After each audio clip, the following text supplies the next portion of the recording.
Baik, baik.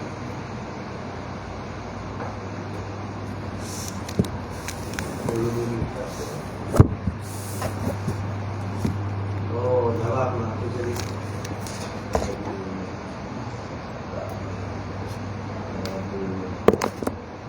Kali ini betul jadi. Main tu kita ni katakanlah yang terlalu kopi dua adu.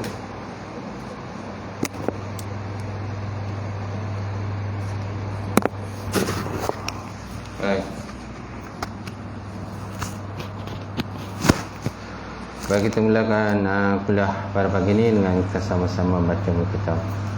Ila hadratin Nabi Muhammad Mustafa Rasulullah sallallahu alaihi wasallam wa ala al-kiram wassalam nizam sya'ullah al-Fatihah. A'udzu billahi minasyaitonir rajim. Bismillahirrahmanirrahim. Alhamdulillahirabbil alamin. Ar-Rahmanir Rahim. Maliki yaumiddin. Iyyaka na'budu wa iyyaka nasta'in. Ihdinas siratal mustaqim.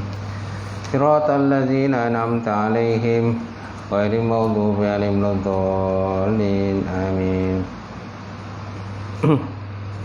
Assalamualaikum warahmatullahi taala wabarakatuh. Alhamdulillahi wahdah, saraka wahdah, wa nasara 'abdah, wa 'azza jundahu, wa hazamal ahzaba wahdah.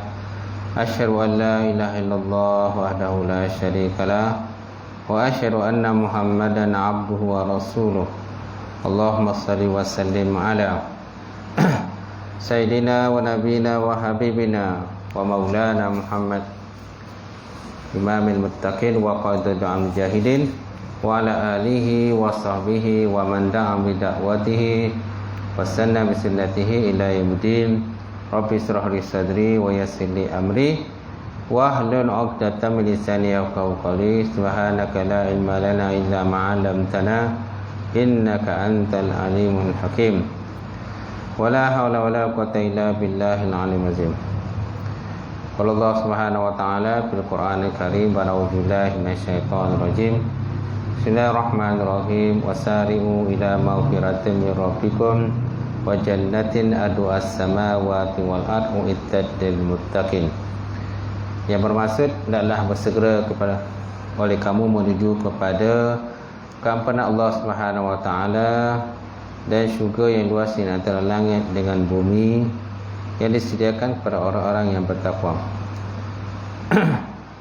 Allazina yunfiquna fis sarra'i wad dharra wal kazimina al ghaiza wal 'afina lin nas wallahu yuhibbul muhsinin. Sadaqallahul azim. Orang-orang yang menginfakkan harta mereka sama ada ketika senang ataupun ketika susah, dan mereka itu menahan akan kemarahan dan memaafkan salah manusia. Wallahu yuhibbul muhsinin. Allah Subhanahu wa taala mencintai orang-orang yang berbuat kebajikan. Wa qala Nabi sallallahu alaihi wa ala alihi wasahbihi wa baraka wasallam, la yu'minu ahadukum hatta yuhibba li akhihi ma yuhibbu li nafsihi. Maksudnya tidak sempurna iman salah seorang daripada kamu sehingga dia mencintai akan saudaranya sebagaimana dia mencintai akan dirinya sendiri. Mati silakan pengurusi majlis, silakan tuan pengurusi surau, jawatan kuasa surau, sidang jamaah muslimin yang dirahmati Allah. Alhamdulillah, kita panjatkan puji dan syukur kepada Allah Subhanahu wa taala kerana dengan limpah kurnia dan rahmat daripada Allah terdapat bersama sekali lagi pada tahun ni, tahun baru tahun 2023. Inilah kuliah subuh kita yang pertama. Kalau ikutkan tempat-tempat lain pun dah banyak dah. Saya dah start dah kuliah-kuliah di masing-masing dan di surau-surau. Salam. Baik. Jadi pada pagi ini kita sambung berkenaan najis tadi tu, pasal kedua, surat 11. Hari itu kita dah bincang berkenaan najis hakiki ataupun najis aini, yang kedua najis hukmi ataupun najis maknawi. Di mana najis hakiki ataupun najis aini bermaksud segala benda yang dianggap kotor. Segala benda yang dianggap kotor dan menghalang daripada sahnya solat, seperti darah dan air kencing. Najis tidak akan menjadi suci dalam semua keadaan. Mana darah dan air kencing ni memang hakikatnya najis lah. Kita nak suci pun tak boleh. Kita juga dengan anjing dengan babi kan. Kita nak sucikan 7 lautan pun memang dia takkan suci lah. Hakikat anjing dan babi itu memang dia najis. Kita nak sucikan dengan 7 air lautan pun memang tak suci. Yang boleh kita sucikan ialah kesan daripada jilatan itu. Kesan daripada jilatan anjing dan babi itu yang boleh disucikan dengan cara disamak. Mana 1 kali dengan air tanah dan 6 kali dengan air biasa.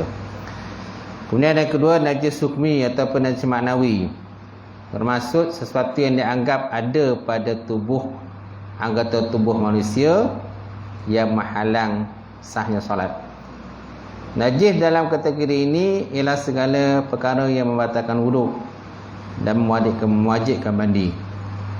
Najis hukmi dapat disucikan dengan berwuduk dan mandilah. Seperti salah seorang kita ni terkentut kan. Jadi orang yang terkentut ni boleh disucikan dengan cara kita mengangkat wuduk semula lah. Kalau orang berhadap besar, bersetubuh kan dengan pasangan, subuh dengan isteri, maka orang tu dikira berhadap besar, maka wajiblah dia mandi. Wajib mandilah. Okey. Mandi hadas besar. Nawaitu rafal hadasil akbar. Kalau ni lafaz niatnya nawaitu rafal hadasil akbari. Saja aku mengangkat hadas besar. Kerana Allah Ta'ala. Baik. Jadi pada pagi ini terlihat kencing dan tahi manusia dan binatang. Kencing dan tahi manusia dan binatang. Air kencing hukumnya najis. Air kencing hukumnya najis berdasarkan kisah seorang Arabi yang telah kencing dalam masjid. Di mana Rasulullah SAW bersabda, dia kata, subbu alaihi zunuban minal ma'in. Subbu alaihi zunuban minal ma'in. Mana tuangkanlah seberdi air ke atas dia. Tuangkanlah, ambillah seberdi air dan tuangkanlah ke atasnya. Yang ini tuangkanlah seberdi air untuk membersihkan tempat yang terkena najis itu. Ambil air seberdi, tuangkan atas dia. Baik. Manakala tahi lebih buruk dari lagi kenajisannya. Tahi lebih buruk lagi kenajisannya. Demikian juga kencing dan tahi binatang. Okey. Jadi berkenaan dengan kisah Arab tadi kan. Mungkin tuan-tuan ada yang terlupa lah berkenaan kisah Arabi tadi. Pada permulaan Islam, jadi ada seorang Arab lah. Ketika Nabi telah berhijrah ke Madinah dan Nabi telah mendirikan Masjid Madinah. Masjid dulu tak adalah macam zaman sekarang. Dengan tile dia, dengan orang kata hiasannya, tahu tak? Dengan corak dia dan sebagainya. Dulu masjid hanya daripada pelepah tamar aja. Kemudian dia punya lantai pun hanya daripada lantainya tak adalah lantai bersimen. Lantai yang daripada pasir je. Tahu tak? Jadi orang Arab ni dia suka kencing mata-mata. Betul tak? Suka kencing mata-mata. Bukan Arab je, kadang orang kita pun kadang suka kencing mata-mata. Mana dan je dah tembak ke situ je kan. Gitu. Jadi orang Badui tu je itulah. Kencing mata-mata. Jadi ada para sahabat nampak kejadian tadi. Ada sahabat nak pukul. Orang ajar punya kan. Tapi dihalang oleh Rasulullah sallallahu alaihi wasallam. Kamu jangan pukul dia. Sebab kalau kamu pukulkan, dia akan melarikan diri. Bila dia lari, sedangkan dia tak habis kencing lagi, maka kencingnya akan terabur, bersepahlah kencing macam tu. Maka Nabi SAW menghalang daripada sahabat pukul dia. Maka lelaki yang Arabi tadi, dia kencinglah sampai habis kat situ. Kemudian Nabi mentahkan supaya dia ambil sebedi air dan diruskan pada tempat sebutlah. Macam tu. Tu ya kaedah cara dia. Ataupun cara lain, mungkin cara lain lah. Boleh kita nak cantik lagi, ambil skop je lah. Ambil skop, rodok kat situ, buang habis. Itu yang paling baik lagi. Mungkin benda macam tu tak ada masa tu. Tak ada skop, tak ada cangkul dan sebagainya. Jadi Nabi dirus kat situ je lah. Itu kalau seandainya ada skop, ada cangkul dan sebagainya, kemungkinan akan Nabi akan buat macam tu. Korek kawasan tu dan buang tempat lain. Sebab selepas kejadian tadi, Nabi pun mengajarkan adab kepada lelaki tersebut. Lelaki boleh sebut dengan. Baik, jadi daripada situ kita nampak bahawa air kencing hukumnya najis.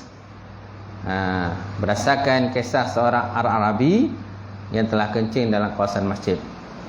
Sabda Rasulullah SAW tadi, subbu alaihi zunuban minal ma', tuangkan sebeldi air ke atasnya.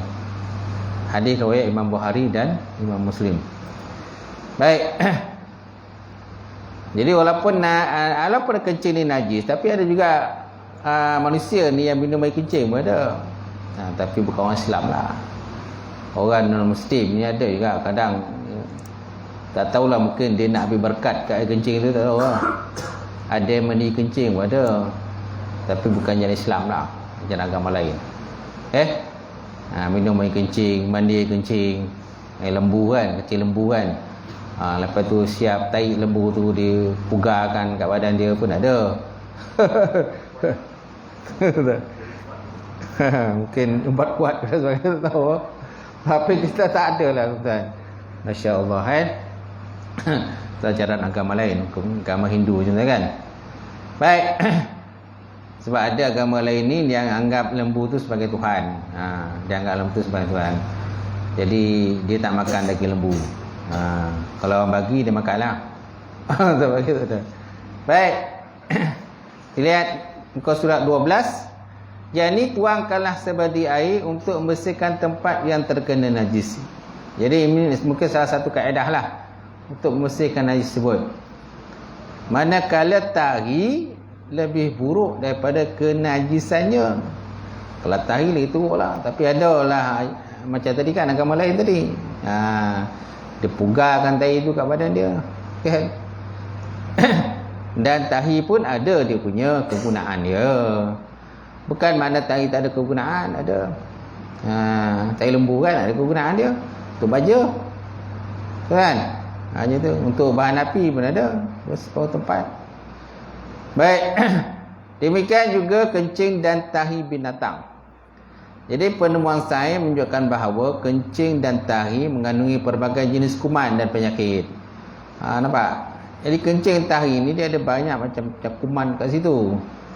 So kenapa kita ambil gunakan untuk minum? Itu yang pelik tu manusia.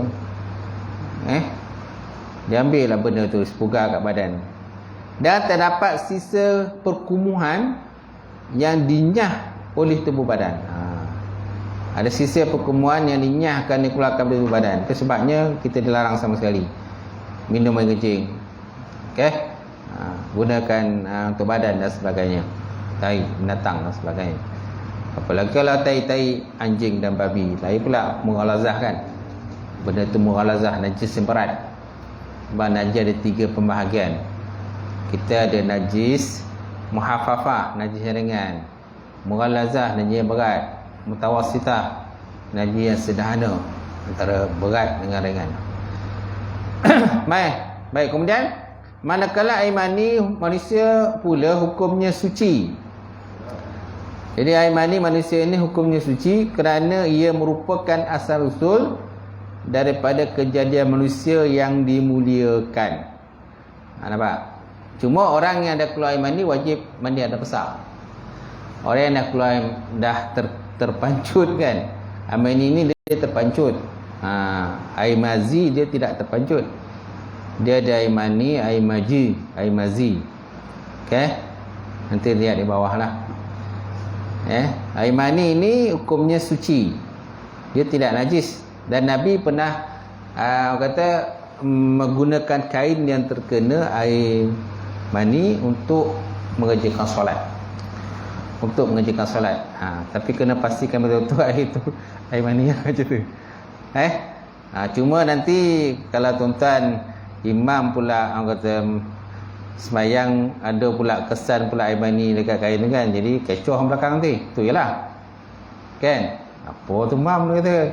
Basah-basah tu kan? Imam ni dah mandi ada besar ke belum ni kan? Jadi yang makmum belakang ni dah risau. Sah aku tak semayang aku ni tu kan. Okey. Tu ialah jadi isu dia lah. Baik. Kerana air mani merupakan asal usul kepada kejadian manusia. Cuma orang yang dah keluar air mani maknanya wajib mandi hadas besar. Macam tu. Baik. Kecuali jika air mani itu bercampur dengan kencing. Kalau air mani itu bercampur dengan kencing atau cairan faras perempuan kan, maka ia jadi najis. Dia akan jadi najis lah kalau bercampur. Bila masuk nak tengok ustaz, itu tengok sendirilah. Itu kena tengok sendirilah tuan-tuan. Macam tu. Manakala air mani selain daripada air mani manusia, jika anjing dan babi, maka secara muktamad ia diputuskan sebagai najis. Air mani anjing, air mani babi, secara muktamad dia tetap najis. Malahan tubuh badan anjing dan babi itu pun adalah najis. Tubuh badan anjing dan babi itu kalau orang kata disamak menggunakan 7 lautan pun dia tetap najis. Dia tetap najis. Cuma yang boleh kita samak ialah jilatan dia. Kan? Jilatan dia ataupun benda yang terkena lah. Badan dia tu terkena pada manusia ke, kan, pada periuk ke dan sebagainya, dan kita pasti dan yakin benda tu terkena pada periuk kita. Anjing babi kan ada babi yang tersesat dan sebagainya. Masjid Aitan tu pun dulu pernah saya tengok babi melintih kat situ dalam kawasan masjid tu. Sekarang ni tak tahu lagi lah. Dulu pernah saya tengok. Masa saya jadi pula kan. Masa tu biasanya lepih hujan. Lepih hujan adalah dia masuk dalam kawasan masjid tu. Entah apa benda cari tak tahulah. Kan ada 2-3 ekor kan. Sekarang ni tak tahulah ada ke tak ada lagi. Kadang-kadang ada juga sesekali terpacul. Kalau kat sini dia tak ada lagi, lalulah. Tak tahulah besok satu hari dia lalu kat sini. Tuan-tuan. Kalau anjing biasalah, babi ni. Baik. Kemudian manakala jika selain anjing dan babi ianya adalah suci menurut pendapat paling sahih di dalam kalangan para pentahqiq dan majoriti ulama. Maknanya air mani selain daripada anjing dan babi, kata para ulama, adalah suci menurut pendapat yang sahih daripada kalangan pentahqiq, kan, dan majoriti ulama. Muntah sama hukumnya dengan kencing. Kan, kalau muntah dengan sengaja kan. Kadang-kadang kita muntah dengan sengaja kan. Makanan-makanan yang kita dah makan tu, kalau kita tak sihat, biasanya kita muntah. Kita demam, muntah. Okay? Kita kena apa lagi? Virus, apa-apa virus lah. Okay? Kita termuntah. Okay? Yang muntah tu hukumnya adalah najis. Okay? Walaupun muntah apa tu jin sekalipun, hantu yang badang punya cerita tu lah. Ingat kan kita badang tu, kenapa badang jadi kuat? kerana dia makan muntah hantu yang curi ikan dia. Tadi tak ada siapa nak makan muntah kan, tapi badang makan. Tak tahulah cerita badang ni betul ke tak betul. Kita legenda ke dan sebagainya, mitos ke tak tahulah kita. Tapi nak kita pada badang tu, badang jadi kuat. Okey. Jadi badang dia tak ada berlatih kat gym dah. Kalau zaman sekarang Malaysia kalau nak kuat pergi berlatih kat gym lah. Bau body berkotak-kotak kan. Dada. Kalau dulu badang dia jadi kuat makan muntah jin dia. Tapi kalau tuan-tuan sanggup cari jin supaya makan muntah jin supaya jadi kuat, tuan-tuan cubalah. Baik. Muntah ialah benda yang keluar daripada perut ke mulut. Walaupun ia tidak berubah kerana ia termasuk dalam jenis sisa-sisa yang mengalami tahap-tahap perubahan seperti kencing. Muntah ialah benda yang keluar daripada perut ke mulut. Walaupun ia tak berubah kerana ia termasuk dalam jenis sisa-sisa yang mengalami tahap-tahap perubahan seperti kencing. Dia tetap macam kecil lah, hukum tetap najis lah. Dan kalau orang berpuasa, siapa yang muntah dengan sengaja, maka batallah puasa dia. Muntah dengan sengaja. Tapi kalau muntah tak sengaja, tidak batal puasa dalam bab berpuasa lah. Dan kemudian manakala benda, mana makanan dan sebagainya yang asalnya suci, yang berpatah balik daripada dada dan hujung halkum, maka dikira suci. Makanan kita yang kita makan, dia berpatah balik, keluar balik lah, daripada dada kita, baru sampai kat dada, ataupun hujung halkum, dia patah balik, maka dikira masih suci lah. Masih suci, muntah sebut, dia tak dikira najis. Air liur yang mengalir daripada mulut orang yang tidur, jika terdapat perubahan, sama ada perubahan segi warna, rasa atau bau, maka ia adalah najis. Air liur kan ada liur basi kan, istilah kita kan. Orang yang tidur kadang-kadang mungkin kalau lotih sangat lah. Lotih sangat tuan-tuan, siang tu bekerja, jadi tidur tu sampai keluar air liur basi lah. Maka dia adalah najis. Dan jika sebaliknya, maka dia ada alas suci. Maknanya kalau tidak ada perubahan, tak ada perubahan sama ada segi warna, rasa ataupun bau, tak ada perubahan, maka dia tetap adalah suci. Tapi kalau ada perubahan, rasa dia, warna, bau, apa tu, ada bau pula kan, maka tetap ada hukumnya adalah najis lah. Ada orang tuan-tuan, ada orang dia setia dengan bantal dia lah. Bantal busuk dia tu. Bantal busuk dia. Bantal busuk ni walaupun dah kena dah najis, apa najis air liur dan sebagainya, tapi sebabkan sayang dia pada bantal busuk tu, pergi mana-mana pun mesti bawa bantal busuk. Naik kapal terbang pun bawa bantal busuk dia. Dia orang tengok tuan-tuan. Malu lah kan. Tapi separuh daripada orang ni mungkin dia sayang kat bantal busuk tu, pergi mana-mana pun dia bawa. Dia tak heran dah orang cakap apa. Tak tahu nak cakap lah. Kalau orang Persia macam ni, dia tak ada sifat malu pada bantal tu. Baik. Sama hukumnya dengan kencing daripada sudut kenajisan ialah air mazi. Ni air mazi. Dia berbeza air mani dengan air mazi. Air mazi ialah air berwarna putih dan agak jernih, keluar ketika nafsu syahwat sedang bergelora dan ketika memikirkan tentang hubungan kelamin. Memikirkan hubungan kelamin. Ni dikatakan air mazi. Tengok benda-benda yang bukan-bukan lah. Tengok video lucah, tengok perempuan seksi, tengok perempuan seksi dalam media masa dan sebagainya. Kadang-kadang benda tu boleh menaikkan nafsu syahwat dan keluar air. Keluar air kat mana? Ke situ lah. Keluar air tu, tapi dalam keadaan tidak terpancut, tidak terpancar. Dia tak terpancar. Kalau tidak terpancar namanya air mazi.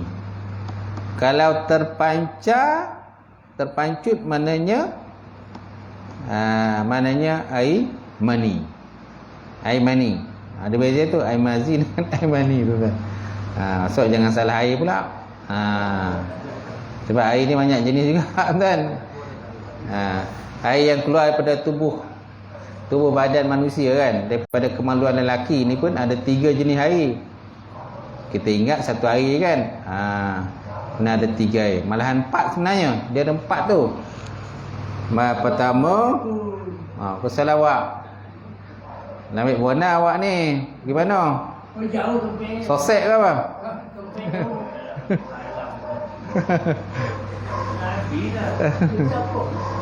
Janji tu nak tahu.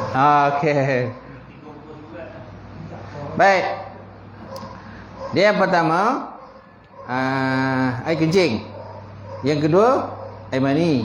Ketiga air mazi. Keempat air wadi. Air wadi. Tu nanti kita tengok tu ya. Jadi sama hukumnya nak kencing daripada sudut kenajisan ialah air mazi. Mim zal ya mazi. Kalau air mani mim nun ya mani. Kalau air wadi waw dal ya wadi. Okey. Jadi kalau air mazi ialah air berwarna putih dan agak jenis yang keluar ketika nafsu syahwat sedang bergelora. Sedang bergelora wak. Dan apa? Dan ketika memikirkan tentang hubungan kelamin, persetubuhan kan. Biasalah kadang-kadang dia tengok perempuan yang seksi tu kan. Wak dia jaga sikit kalau keluar ke mana-mana tu, mata tu kena jaga. Tengok kadang perempuan seksi ngelawa kan, dengan skirt mini dan sebagainya. Okey, kena jaga-jaga sikit pandangan tu, takut nanti akan terkeluar pula air mazi pula. Mana air berwarna putih dan agak jenis yang keluar ketika nafsu syahwat bergelora dan ketika memikirkan tentang hubungan kelamin, itu namanya air mazi. Air mazi keluar dengan tidak terpancut. Nampak? Dia tak terpancut tapi benda tu keluar je. Keluar dengan sendirinya. Dia terkeluar dengan sendirinya. Okey. Kalau air mazi ni tu najis. Kalau air mani tak najis. Tetapi walaupun air mani tak najis, tapi kalau benda tu keluar wajib mandi. Wajib mandi ada besar. Tuan-tuan. Baik. Jadi air mazi tadi najis. Ia adalah najis berdasarkan perintah Nabi Muhammad SAW kepada Sayyidina Ali karramallahu wajhah, supaya membasuh zakar dia dan berwuduk disebabkan terdapatnya air mazi. Nampak? Kalau air mazi ni keluar, wajib dibasuh kemaluan tadi dan kena berwuduk semula lah. Kena wuduk. Tapi dia tak perlu mandi ada besar. Kalau air mani wajib mandi ada besar. Cuma air mani ni dia bukan najis. Tu sepel kan, kita kena faham tu. Kadang kita keliru kat situ. Baik. Demikian juga hukumnya najis air wadi. Nampak? Air wadi, iaitu air yang berwarna putih, keruh dan tebal serta melikit. Dan dia tak keluar melalui macam air mani lah. Dia tak terpancar macam tu, tapi terkeluar macam tu. Biasanya air ni keluar selepas buang air kecil dan ketika menanggung sesuatu yang berat. Tuan-tuan. Selepas buang air kecil, dia keluar benda tu. Ataupun kita menanggung suatu benda yang berat, bebanan yang berat lah. Sampai kan nak patah pinggang kan, berat sangat bebanan tadi, maka hukumnya samalah dengan air kencing. Sama dengan kencing. Pernah kan tuan-tuan kadang-kadang kan kita pikul benda yang berat kan, gitu. Kita tak nak pikul pun tiba-tiba terpikul, gitu. Saya dulu di Indonesia, ngaji Indonesia, pernah angkat rumah. dia pindahkan rumah secara gotong royong lah, ramai-ramai macam tu. Pernah kawan tua sini pun ada kan, dulu kan pindahkan rumah. Malah nak buat rumah baru kan, kita ada tapak rumah baru, tapi nak buat rumah baru malas. Jadi angkat rumah daripada tapak rumah lama, angkatlah ramai-ramai, gotong royong lah, pindahkan ke tapak rumah baru tu. Macam tu.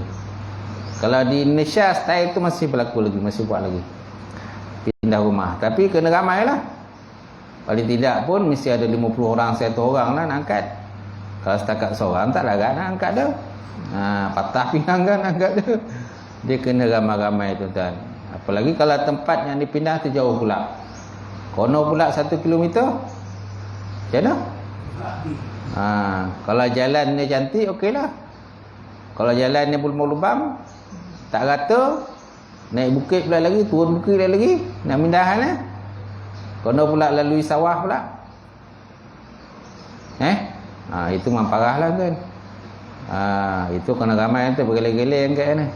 Kalau setakat seorang, dan tak boleh angkat sekaligus. Ada masa kan kita kena berhenti dulu, rehat jap. Lepas tu sambung balik, angkat lagi. Okay? Lepas tu berhenti balik. Macam tu.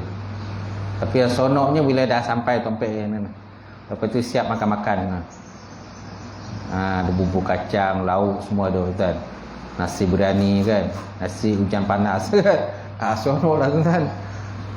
Baik. Kemudian yang kedua, darah yang mengalir. Darah mengalir hukumnya najis, sama ada ia darah manusia ataupun binatang. Apa saja darah yang mengalir hukumnya najis.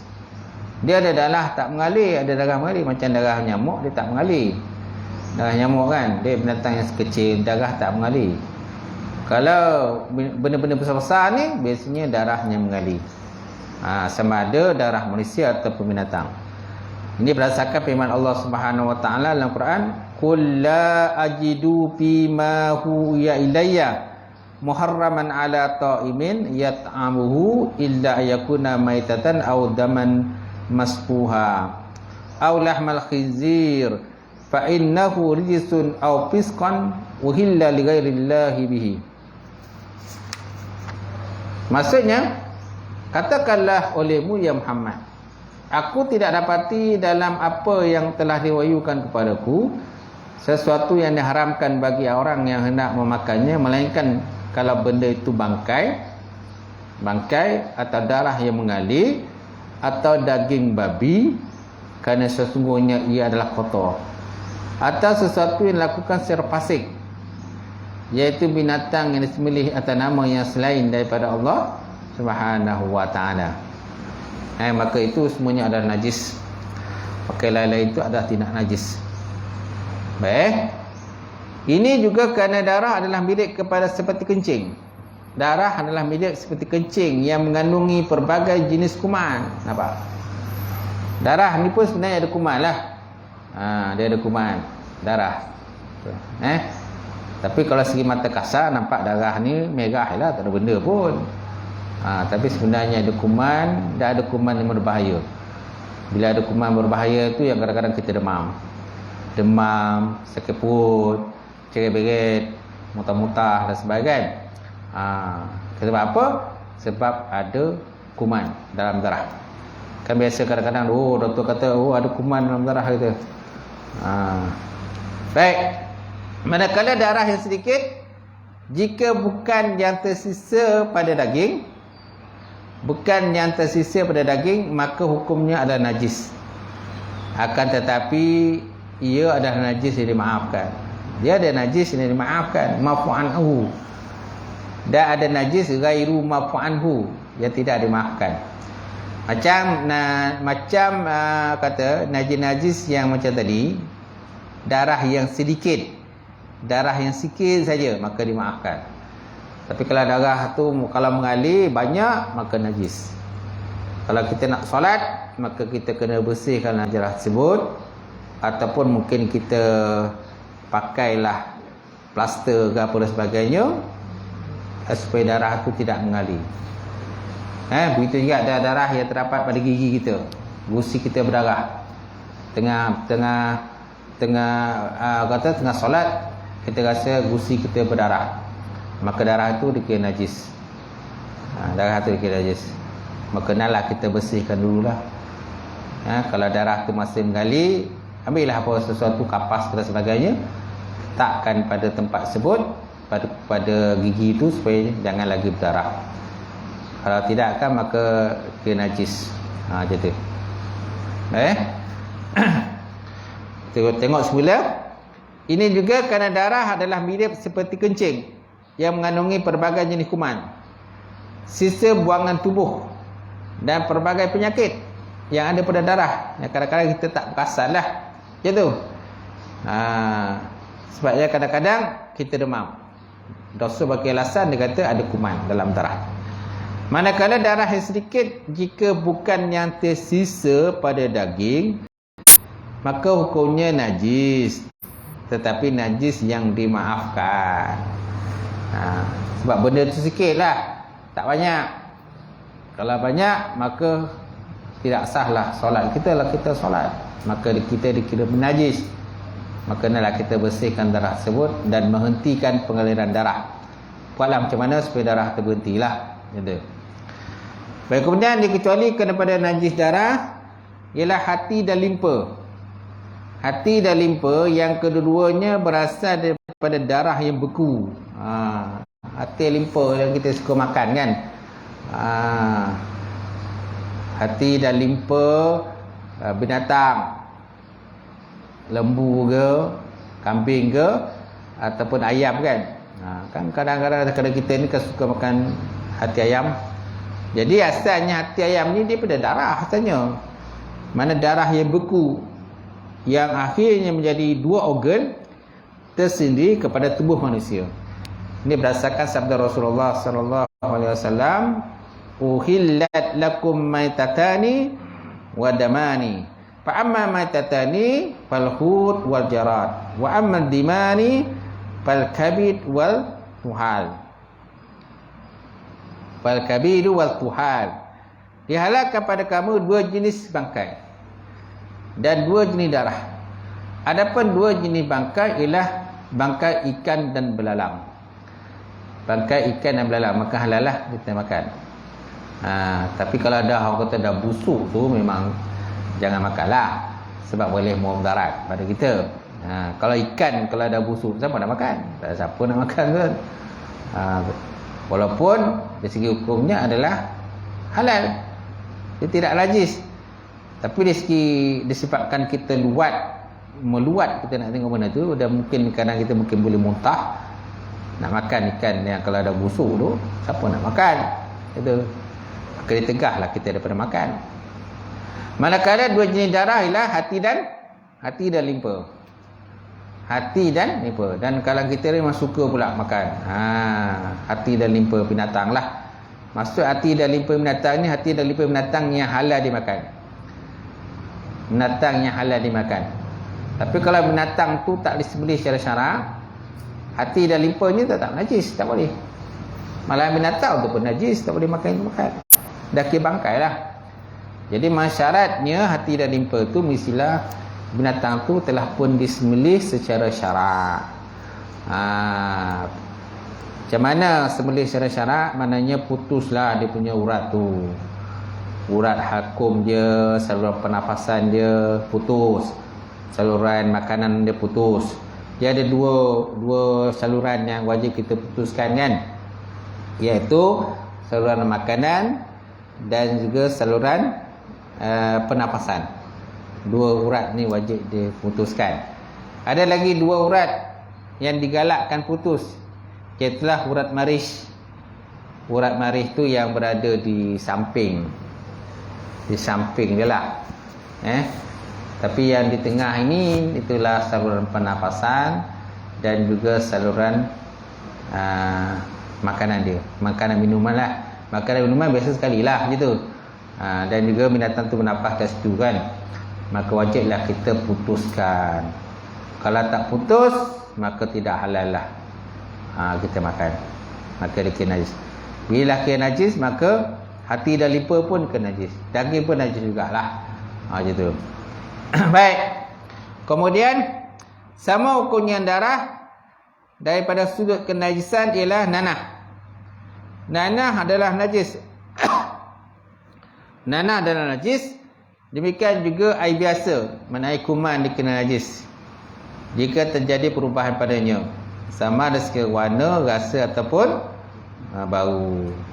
Warna, rasa ataupun bau. Wallahu a'lam bissawab. Okey. Kemudian soal jawab agama.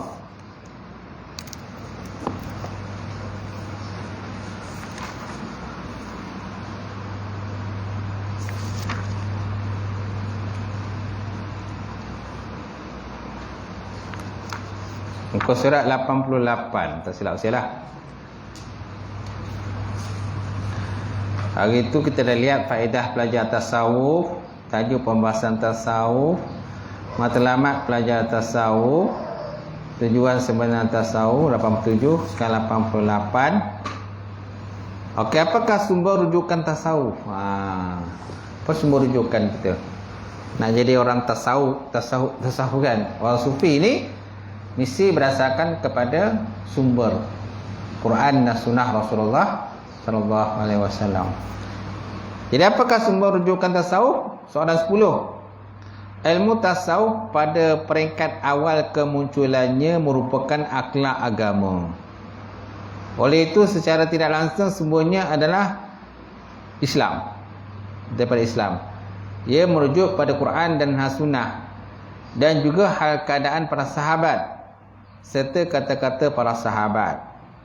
Jadi maknanya kalau kita nak jadi orang tasawuf ni, mesti sumbernya Quran dan sunnah Rasulullah SAW dan juga asas sahabat. Ada tak sahabat buat? Ada tak sahabat buat? So kalau sahabat ada buat, buatlah. Jadi manusia ada dia punya, kalau istilah kita sanad kan. Oh, daripada mana sanadnya? Kau ambil tarikat ni sanad daripada mana? Orang kadang-kadang sibuk tanya sanad kan. Okey. Jadi dia akan bagilah sanad dia. Daripada siapa ke siapa, daripada siapa sampailah pada sahabat, sampailah kepada Rasulullah sallallahu alaihi wasallam. Jadi kalau tak ada sanad itu, itu yang jadi masalah tu. Tak ada sanad. Itu sebaiknya kena ada sanad lah. Baik.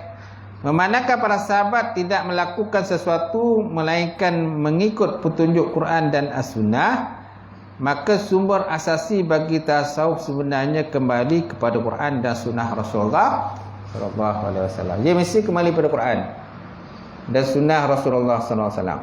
Kalau tak daripada Quran dan sunnah, ini ragukanlah.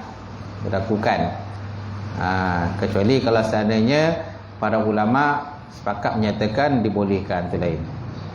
Kalau di Negeri Sembilan ni kita ada jabatan mufti, kita ada jabatan panel syariah, jawatan kuasa fatwa, kita ada jawatan kuasa fatwa di Negeri Sembilan ni. So kalau ada masalah terikat ni kan, mana di bawah kawalan jawatan kuasa fatwa, jabatan mufti. Dia ada bahagian untuk terikat punya. Jabatan mufti dia ada bahagian terikat. Jadi kalau mana-mana sesiapa yang nak mengamalkan suatu terikat, mestilah kena mohon dulu dengan jawatan mufti. Kalau jawatan mufti dah bersetuju, dah luluskan, barulah boleh diamalkan. Kalau tidak setuju, mana jawatan mufti tak setuju kan, menyeleweng, maka tak boleh kita tuan-tuan amalkan. Dan tuan-tuan boleh tangkap didakwa di mahkamah. Kalau tuan-tuan mengamalkan suatu tarikat yang tidak ada kurusan daripada jawatan mufti lah. Gitu. Baik. Daripada kedua sumber utama tersebut, ahli-ahli tasawuf membentuk pandangan mereka berkaitan akhlak dan tingkah laku serta riadah amaliyah. Namanya riadah amaliyah yang dibuat demi mencapai matlamat mereka dalam kehidupan tasawuf. Kalau dalam konteks kita ahli sunnah ni, yang biasa kita ikut dia apa? Contohnya Junaid Al-Baghdadi, Imam Al-Ghazali, tahu tak? Imam Al-Ghazali. Dan ada tarikat-tarikat yang diluluskan seperti Naqsyabandi, kan, tarikat Ahmadiyah dan sebagainya, kan. Tarikat Naqsyabandi Al-Khalidiyah, banyaklah macam tarikat di negeri Sembilan yang diluluskan. Kalau tuan-tuan nak jadi orang tarikat, tengok mana tarikat yang diluluskan tu, pergilah cari tok guru dia. Pergi cari tok guru dia, kan, ambil ijazah daripada dia. Nanti tok guru akan bagilah ijazah tarikat dia, kemudian apa wiri-wiri, zikir-zikir yang boleh diamalkan, yang tuan-tuan kena amalkan, bolehlah jadi tarikat. Banyak nekalan kita ni ambil ijazah sekejap je, lepas tu dia tak ke mana, ijazah pun tak ke mana. Dia ke mana, ijazah pun tak ke mana, tuan. Apa yang dia amalkan tu, dia amalkan sekejap je, lepas tu tak amal lagi dah. Jadi kita tak jadi ahli tarikat lah. Kalau ahli tarikat ni, dia mesti konsentrate. Kena konsentrate lah amal yang dia bagi tu. Kalau tak konsentrate, maka macam mana kita nak jadi ahli tarikat? Gitu. Baik, At-Tusi dalam kitabnya Al-Lumah menyatakan bahawa golongan sufi menitik beratkan tentang akhlak mulia dan berusaha untuk mempertingkatkan martabat mereka dengan amalan-amalan yang mempunyai kelebihan. Mereka melaksanakannya kerana menuruti perintah petunjuk Nabi Muhammad sallallahu alaihi wasallam dan para sahabat serta orang-orang mengikut jejak langkah mereka, dan kesemua ilmu itu terdapat dalam kitab Allah. Semua ilmu itu terdapat dalam kitab Allah. Nampak? Dia mesti rujukannya kepada Quran dan sunnah Rasulullah sallallahu alaihi wasallam. Apa saja ilmu tu, tuan? Apa saja ilmu, sama ada ilmu hadis ke, ilmu Quran ke, kan, ataupun tasawuf ke, tauhid ke, dia mesti sumber asalnya lah daripada Quran dan sunnah Rasulullah SAW. Cuma lepas tu barulah akan ada pecahan dia. Asalnya Quran, tapi kemudian dia akan berpecah tu lah. Pecah, okay? Macam ilmu usul fiqh. Ilmu usul fiqh pun asalnya pada Quran dan hadis Nabi SAW. Kemudian dia banyak pecahan dia.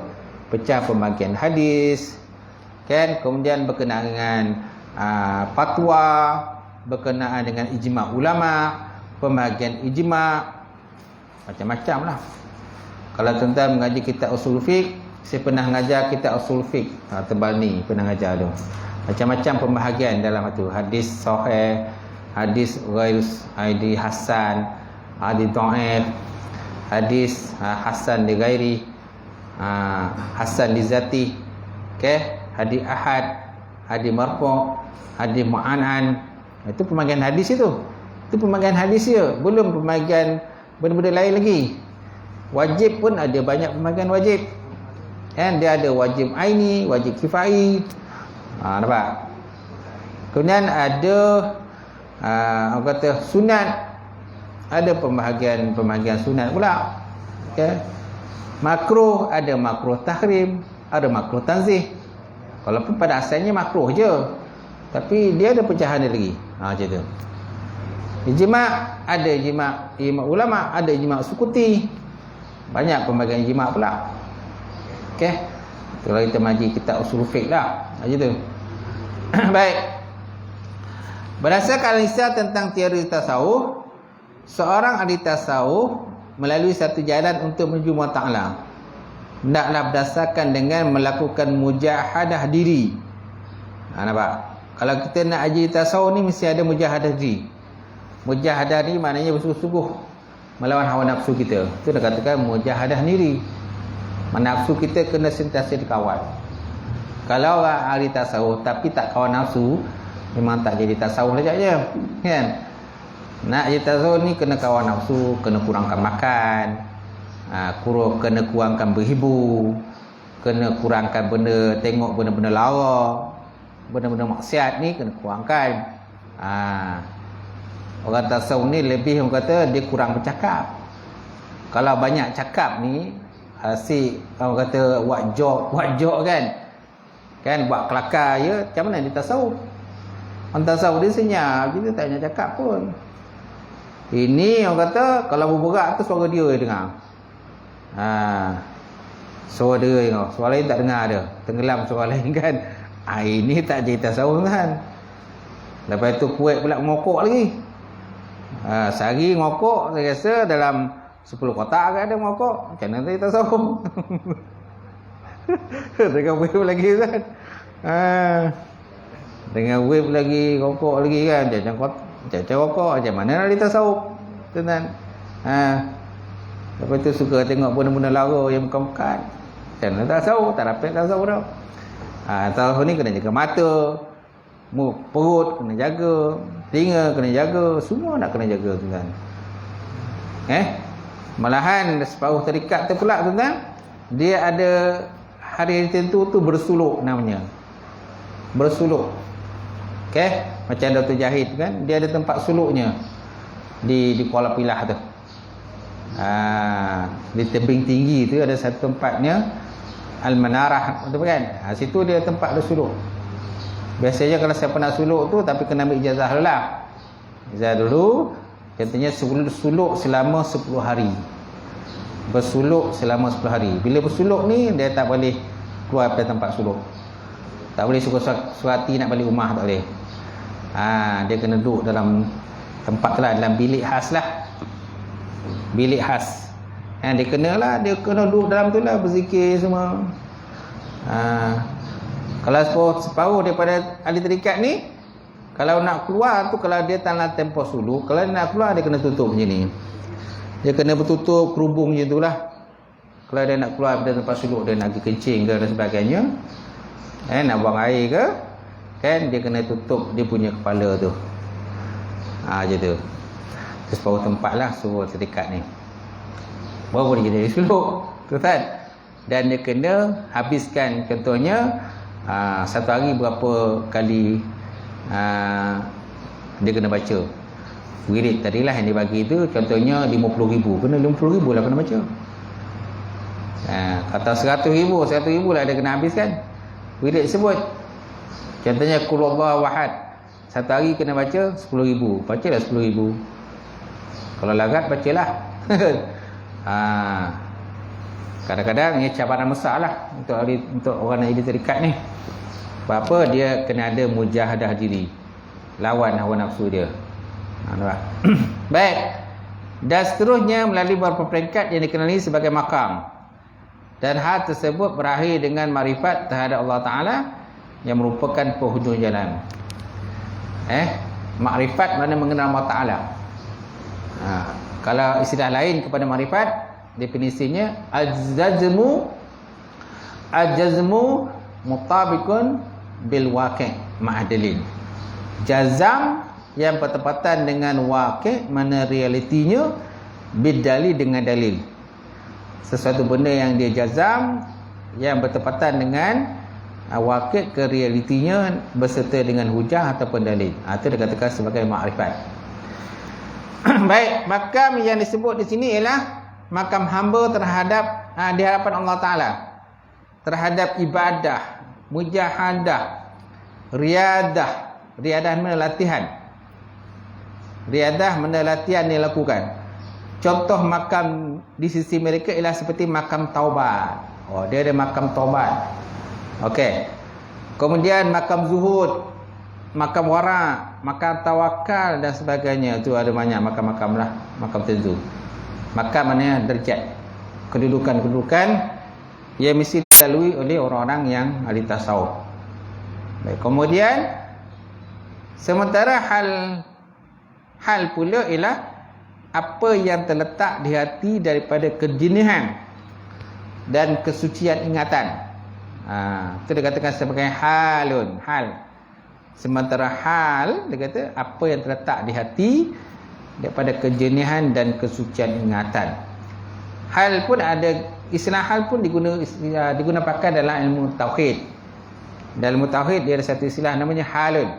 Hal ni ialah suatu keadaan antara ada dengan tiada, maujud dengan ma'dum. Itu dikatakan tengah-tengah, dikatakan halun, haliyah, hal. Okey. Baik, kemudian sebagai contohnya ialah, antara contoh lain ialah makam muraqabah. Kemudian makam mahabbah, kecintaan. Muraqabah ni mana mengintai. Maksud mengintainya Allah Ta'ala memerhatikan apa yang kita lakukan. Dan makam muraqabah ni sama dengan makam ihsan. Kan dalam satu hadis Jibril tu, di mana Jibril datang berjumpa dengan Rasulullah SAW dan menanya pada Nabi beberapa soalan. Yang pertama Jibril tanya, ya Rasulullah, ya Muhammad, ma Islam? Apa dia katakan Islam? Yang kedua, ma ihsan? Apa dia katakan ihsan? Kemudian ma iman? Apa dia katakan iman? Kemudian mata sa'ah? Bilakah berlaku kiamat? Bilakah berlaku kiamat? Ada 4 soalan lah yang ditanya oleh Jibril. Jadi dalam soalan tu antaranya lah apakah dikatakan ihsan. Al-ihsan an ta'budullah ka'annaka tarahu fa illam takun tarahu fa innahu yaraka. Ihsan tu maksudnya kamu menyembah Allah Ta'ala seolah kamu nampak Allah Ta'ala, dan kalau kamu tak nampak Allah pun Allah Ta'ala memandang kamu. Jadi makam ihsan ni sama dengan muraqabah. Sama kata para ulama. Maksud muraqabah ni mana Allah Ta'ala memperhatikan, mengintailah, memperhatikan apa yang kita lakukan setiap masa dan saat. Baik, kemudian makam mahabbah, kecintaan. Kecintaan ni bukan mana kecintaan pada dunia, tapi kecintaan pada akhirat. Cinta pada dua kan, cinta pada dunia, yang kedua cinta akhirat. Jadi mana cinta ni cinta pada akhirat. Kemudian khauf, takut. Makam takut, makam takwa. Dia ada 3 istilah yang berbeza tapi makna sama. Pertama takwa. Takwa mana takut? Khauf, takut. Apa lagi? Yakhsha. Khasya pun takut juga. Khasya takut. Innama yakhsyallaha min ibadi ulama. Sesungguhnya orang yang paling takut, innama yakhsyallah, orang yang paling takut kepada Allah Ta'ala itulah ulama, kan? Tu yakhsha, takut juga. Okey, mana 3 kalimat berbeza tapi maknanya sama. Cuma kalau dari segi pendetailannya adalah beza dia. Okey, takwa maknanya lain sikit dengan khauf itu. Gitu. Kemudian yakin, makam yakin dan seumpamanya. Beza antara kedua-duanya ialah makam bersifat kekal dan tetap. Sedangkan hal tadi pula boleh hilang ataupun lenyap. Kan disebut tadi halun, mana apa yang terletak di hati daripada kejernihan dan kesucian ingatan. Macam tu. Ni sila-sila guna pakai dalam mutasawuf. Apalah ada lagi contohnya? Warid. Warid dengan wirid beza. Okey, warid dengan wirid adalah beza. Wirid ialah apa yang kita baca selepas habis solat. Warid ini ialah sesuatu kelebihan yang Allah Ta'ala bagi pada orang-orang yang jadi ibadah, orang ibadah. Orang yang kuat ibadah ni Allah Ta'ala dia bagi dia warid. Warid mana sesuatu kelebihan, pancaran nur iman nurani, kejernihan hati yang Allah Ta'ala bagi kepada orang yang hasil pada ibadah dia dibuat, maka dia akan dapat warid. Warid ni istilah yang digunakan pakai oleh antaranya ialah seperti kata Syekh Ibn Ata'il As-Sakandari, pengarang pada kitab Ikam. Itu juga dengan Syekh As-Said Hawa yang pernah yang ada menghuraikan mensyarahkan kitab Ikam juga. Macam tu. Baik, kemudian makam terhasil dengan usaha dan kemohonan, tetapi hal dari datang tanpa disengajakan. Semana makam ni dengan usaha dan ikhtiar kita lah. Dengan kuat ibadah maka kita akan dapat makam. Tapi jangan minta untuk dapatkan makam. Begitu juga dengan jawatan wali. Jangan jawatan wali kita jangan minta untuk jadi wali. Kita tak akan dapat. Kita tak akan dapat untuk jadi wali. Kerana wali ini anugerah daripada Allah Ta'ala. Tapi salah satu usaha untuk dapat jadi wali ni memanglah untuk kuat ibadah. Dia ada 2 tu. Jawatan wali ni kita boleh capai dengan 2 cara. Pertama dengan kuat ibadah. Yang kedua, Allah Ta'ala bagi sendirilah. Allah Ta'ala bagi anugerah sendiri pada kita, maka kita dapatlah jawatan wali itu. Allah Ta'ala pilih orang itu, dia dapatlah jawatan wali. Yang kedua, dia usaha. Tapi jangan kita minta untuk jadi wali. Sebab susah dapat wali kalau kita minta. Kita akan dapat. Kan? Okay? Yang banyaknya wali nikah. Namailah. Untuk jadi wali, betul tak? Mungkin minta. Macam tu. Mungkin minta. Dengan syarat ada anak perempuan. Ataupun ada cucu perempuan. Baiklah jadi wali. Ada anak perempuan, ada cucu perempuan, ada anak saudara perempuan. Dapat jadi wali. Kalau anak saudara perempuan tu mana ayah dia meninggal. Ayah dia meninggal, adik-adik pun tak ada. Yang ada pak saudara je. Kita pak saudara kita lah kalau jadi wali. Itu pun pak saudara kalau ikut turutan tu tuan, nombor 9 turutan dia. Baru pergi pada pak saudara dalam bab perkahwinan kan. Tak boleh kita suka-suka nak jadi wali dah. Benden lah jadi wali Sedangkan budak perempuan tu adik-beradik ada lagi. Kan? Adik-beradik ada lagi. Cuma ayah dah meninggal, atuk dah meninggal. Ya ada adik-beradik lelaki sebapa. Ada lagi adik-beradik. Tiba-tiba pak saudara nak jadi wali. Beridan jadi wali tak boleh tu kan. Tak boleh dia wali dia. Sebab dia ada turutan-turutan. Pak saudara ni nombor 9 baru dapat jadi wali. Turutan dia. Itu pun dengan syarat budak perempuan tu ayah tak ada, dah meninggal. Atuk pun dah meninggal. Adik-beradik ibu sebapa pun tak ada. Adik-beradik sebapa pun tak ada. Anak adik-beradik sebapa pun tak ada. Barulah pergi pada pak saudara. Barulah boleh jadi wali. Baik, kemudian menurut ahli tasawuf Sunni, sumber rujukan mereka dalam tasawuf itu terdiri daripada Quran, as-sunnah dan amalan para sahabat dan juga amalan tabi'in. Nampak?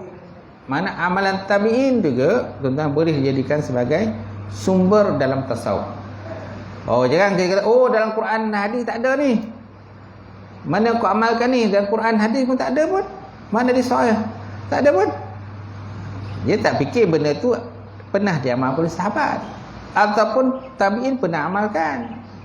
Jadi kalau tabi'in pernah amalkan, boleh kita ambil. Boleh kita ambil dan kita amalkan. Mana ada dia punya jalur tu lah.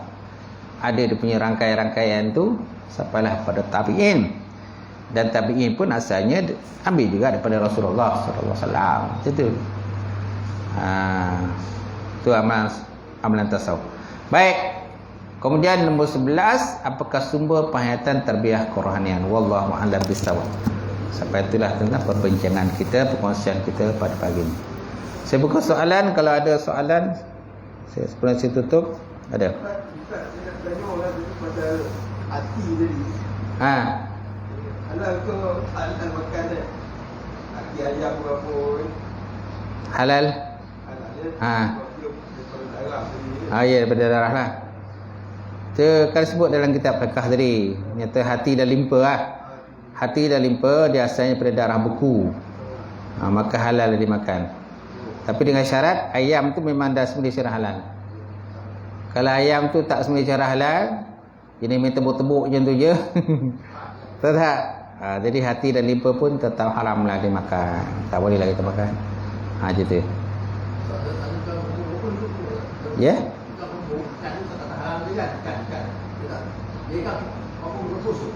Kembung rebus. Kembung rebus halal, tapi tai itu jangan dimakan.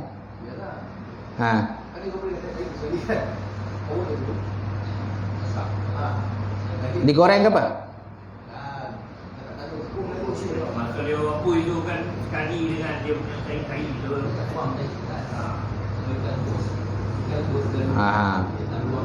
Dia tak buang tai dia sekali lah.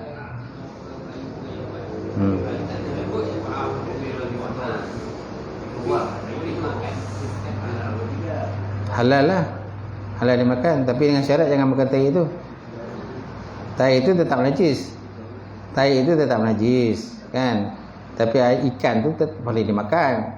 Cuma waktu kita makan tu kita kena asingkanlah. Kan asingkanlah tai itu. Satu lagi kena ingatkanlah kepada orang yang rebus tu, bersihkanlah dulu. Macam tu. Itu juga dengan macam telur ayam kan. Telur ayam tu kadang-kadang orang yang buat roti canai, telur ayam ni kan, telur ayam pun tak basuh. Sedangkan telur ayam tu pun dia keluar daripada tempat najis. Tempat ayam kan dia buang air kan, kencing berak semua kan. Kan telur ayam tu kan keluar dari situ. Jadi sebabnya sebelum kita ambil telur tu kan, naklah kita bersihkan. Sebab nanti takut nanti bila kita pecahkan telur tu, buat roti canai dan sebagainya, akan ada jangkitan kuman kat situ. Najis tu tak dibersihkan. Sebab saya kena cek dulu ni ayam ni, telur ayam ni basuh ke tak basuh ni. Sebab ada kadang-kadang peniaga dia tak basuh, dia main pecah macam tu, masuk dalam tu dengan roti canai tu sekali. Kita makan sodak kan itu. Sedap makan. Okey. Tu tadi pernah dengan ikan tadi lah. Tak ada masalah pada saya, tak ada masalah. Cuma kena waktu makan tu naklah diasingkan antara tai dia tu. Dan sebaik-baiknya naklah dibersihkan. Dibersihkan tai dia. Sebab kalau kita tak buang tai dia pun, waktu kita masak rebus tadi, tai itu dia tak akan bercampur dengan daging kan? Bercampur dengan daging ke? Kalau tai itu bercampur dengan daging, waktu kita rebus tu, yelah, dia campur ke tak campur? Kalau bercampur tak boleh lah. Kalau dia bercampur, dia punya tai itu bercampur dengan daging tu, maka tak boleh. Tapi kalau dia tidak bercampur, dia tetap terasing, dia bolehkan. Dia tengok macam mana. Habis sekali je dengan tai-tai tu. Yelah, kalau bercampur ke tak bercampur? Kalau dalam kau dia bercampur lah. Kalau bercampur tak boleh lah. Tu dia separe dia. Kalau bercampur tak boleh. Kan, dia punya tai-tai tu, dia punya air-air tu campur dengan daging, tak boleh. Tapi kalau dia tidak bercampur dengan daging itu, terasing dengan sendirinya, tu yang bolehkan. Tu tengoklah, tengok baliklah. Mungkinlah buat WhatsApp tadi. Masak ke tak masak? Kalau masak tak boleh ya? Dia nak beli WhatsApp lah. Ha. Tak payah makan. Tu jawatan kuasa fatwa, kena bagi fatwa tu. Kalau dah jadi macam tu, kau nak asing kan dijual ke yang tak halal dijual. Dia tak kuasa fatwa pun, dia kalau nak keluarkan fatwa, dia mesti ada permohonan daripada kita. Kita kena mohon benda tu dibawa jawatan fatwa untuk mereka bincangkan. Kadang benda tu dia dah ada fatwa daripada negeri lain. Negeri lain dah ada fatwa tu, jadi kita tak jawatan fatwa Negeri Sembilan kadang dia tak buat. Sebab negeri lain dah buat jawatan fatwa. Apalagi kadang-kadang jawatan kuasa pengangsaan dia dah ada fatwa berkenaan ikan tu. Ikan rebus kan, yang tanpa dengan tai, jawatan fatwa pengangsaan dah ada. Jadi Negeri Sembilan dia tak akan bincang lagi dah. Dia tak akan bincang lagi benda tu. Tapi kalau belum ada negeri yang bincangkan tu, baru akan dibincangkan. Macam tu. Tetapi kalau seandainya ada permintaan untuk dibincangkan, dipatwakan, barulah. Dan fatwa pun ada digazetkan, ada tak digazetkan. Ada fatwa tak digazetkan. Dia ada tak digazetkan, ada gazetkan. Tengoklah fatwa macam mana. Okey.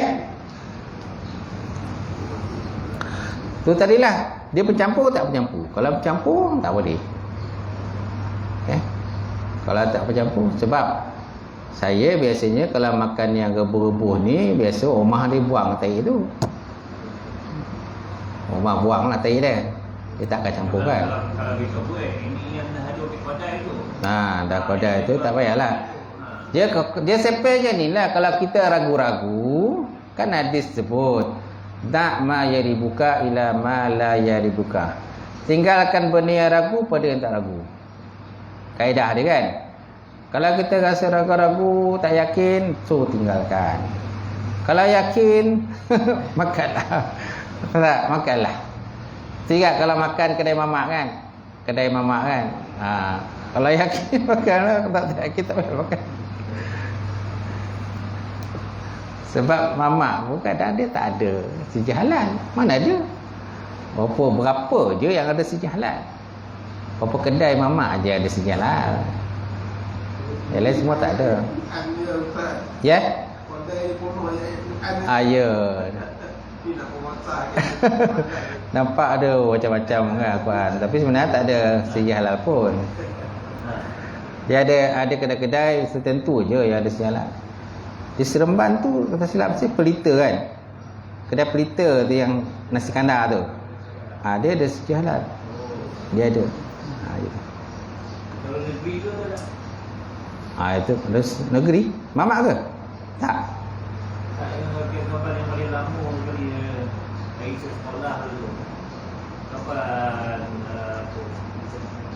Kapal Banten lama. Kapal negeri. Kat mana?